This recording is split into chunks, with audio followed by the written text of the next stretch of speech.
Kareen here with Broken Ground, and I thought I would give you a little tour of my kitchen garden, just because we're kind of mid-season. It's the beginning of July and things are coming up, and just give you an idea of how I designed my garden and where I've put things.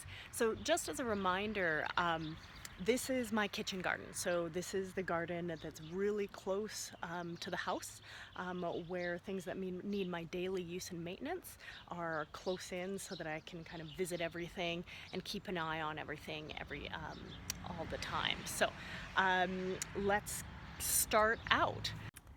So here are two raised beds that have a polyculture of different things in them. So in this raised bed, I have a mixture of bush beans, buckwheat, interplanted with buckwheat. The two things in the wallow waters are eggplant, and then I am trying and experimenting with sweet potatoes. Obviously we have a really short season, but a friend of mine grew out these sweet potato slips, and I'm just experimenting with them. So that's one raised bed, and then there are tomatoes, and here's some chard and romaine lettuce right there. So again, you'll find in this entire tour that none of my beds just have one thing growing in them. They are polycultures. And close by here I have some sage that's flowering, some chives, some borage. All of that borage is volunteer. And these things, these sage and chives and oregano in here, I've put in just to support the annual garden. A few grapes growing along the fence there. So that's one of my beds. The second bed has a combination of tomatoes and basil growing. You can see right there's my little basil. These sunflowers are volunteer. I'm letting them stay in the garden, and they'll help shade out the basil a little bit. Though basil likes heat, it often goes to flower really quickly if it's in like full sun all of the time. So it's nice to shade it out a little bit, and that's why it's also interplanted with these tomatoes. And then you'll notice in here I have calendula and borage right here. So all of the calendula and the borage that you see in my garden is also self-seeded volunteers. So it comes up in the garden every year in different locations, and you can see it all in here, the borage. And I just choose where to keep it, and I take it out where I don't want it. And so, for example, in here, it's coming up with my tomato plants. And if the leaves are getting too much or they're crowding out the tomatoes, I'll just grab them like that, and I'll throw them down in the bed, and I'll use them as mulch. So in that way, you're starting to create and grow a lot of your own mulch and biomass on your property. And so this is just the bed against the greenhouse that also will have bee balm. Well, it has bee balm and echinacea that will flower a little bit later in the season. But right now, most of what you see here is borage coming up, and then there's some peas right over there. So like I said, my garden is right close to the deck. That's the back of the house, right? So it's super close in terms of relative placement. So just something to think about in terms of your daily use and maintenance. You want that close in, and that's that whole zoning concept in permaculture. I have a few whiskey barrels full of flowers here. Shout out to Foxglove Flower Farm for their seedlings this year, a local flower farm in town. Cosmos as well in there. So they do really good work. Again, I think you've heard me say this before, if you can get seedlings from local, you can either grow seedlings yourself or get seedlings from local garden stores, and that is the preference, or local farmers, I mean. So I have a few things in pots coming around the bend here. Here's a huge thing of mint, chocolate peppermint, that I will let go to flower, of course, and that will attract beneficials, and some coreopsis there in a little pot. And then over here you can see I have my my herb spiral.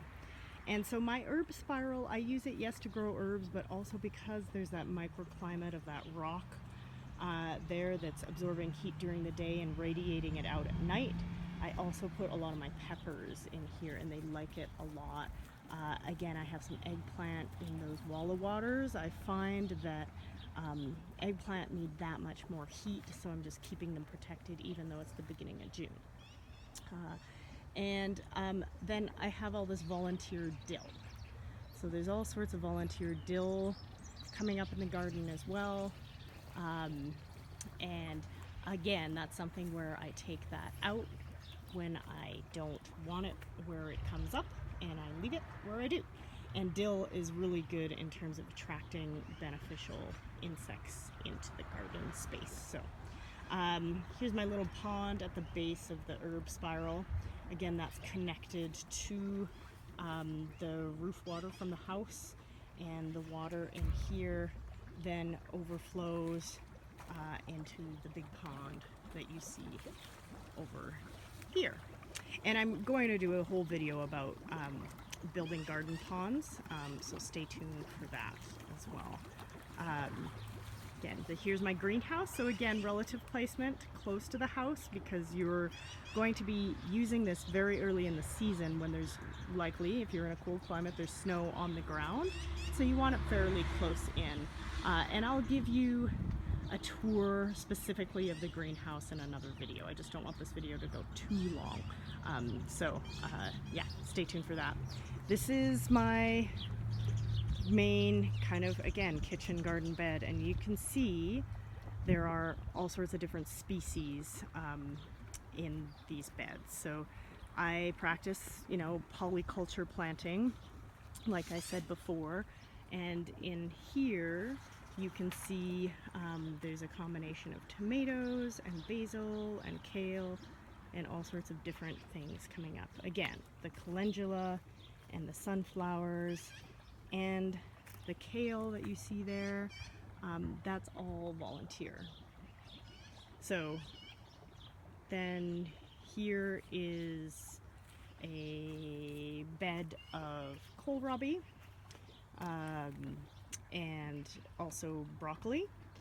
And then you can see as well some spinach that's starting to bolt because it's getting warmer. And then all of this are mustard greens that have gone to flower. So again, a ton of different, all of this is volunteer in here. So I didn't plant this season. It went to seed last season and then just came up, and I left it. And so I've been eating part of it, but I've also let it go to flower to attract beneficial insects.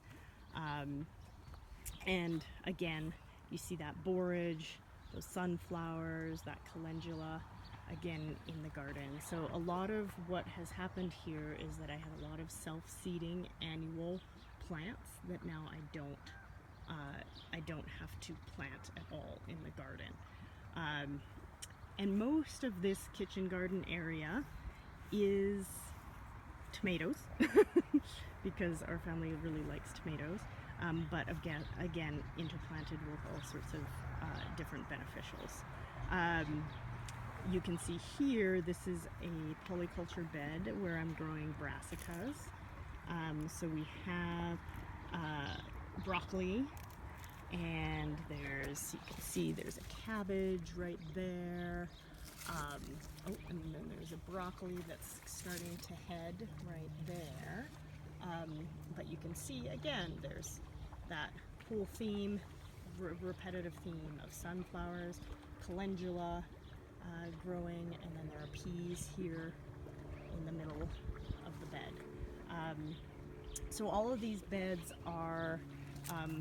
have around them, they're made with river rock, so rock that was either on the property or I collected it from elsewhere.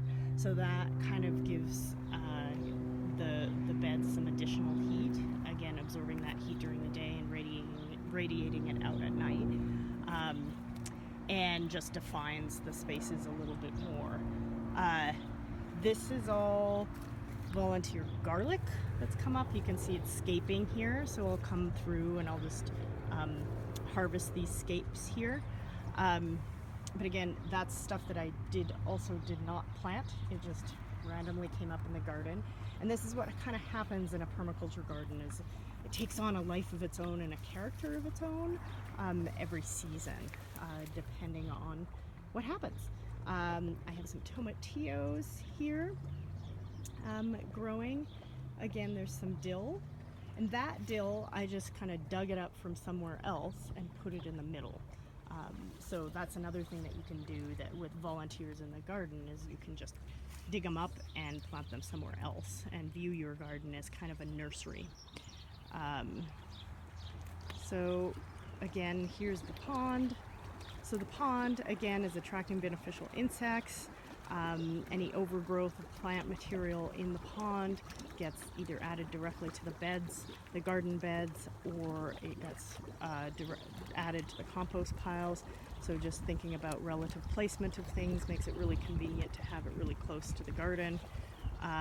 Again, that's all that volunteer garlic here, so I can use this both as green garlic and I can use the scapes. They're obviously not going to head very much because they're super close together.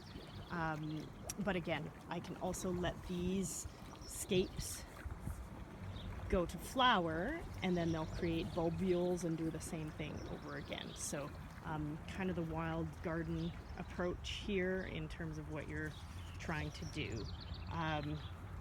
Again, more tomatoes, but again, interplanted, you can see, with all sorts of different plants. So that's kind of my annual garden space. Let me know if you have any questions. It's hard to get a huge idea of everything that's going on in here, but it's all kind of wild and a polyculture, and kind of starts to grow itself after a while. This is just a last patch. All of this, I guess that's something I haven't mentioned. All of this green here is what's called orac. So this is a green, it's kind of like spinach.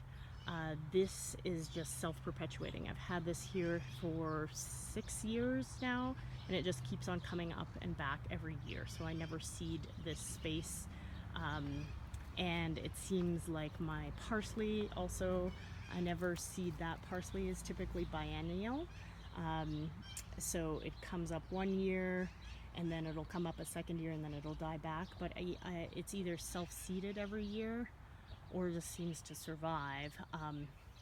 But I've had parsley in this patch for years, and again, I don't need to seed that as well. But then you have that green orac, and also this is red orac here, right here. So all of this orac that's along the pond, that's in the herb spiral, and then again, what's in the greenhouse area, or on the north side of the greenhouse, I have not seeded. It just comes up every year. So that's a bit of a tour of my garden. Some big picture things to keep in mind when you're doing a kitchen garden. One, again, relative placement, putting it as close to your house as possible if you can. Two, planting polycultures of plants. So the more diversity in your system, the better. And that helps cut down on pests and diseases. It attracts beneficial insects, etc. Another thing to keep in mind is perennial plantings in and around your kitchen garden that help support the garden. So perennial flowers and herbs. And lastly, having water close into your kitchen garden area is also a good idea, just again in terms of attracting beneficial insects and birds. So let me know if you have any questions, and thanks so much for watching. Bye.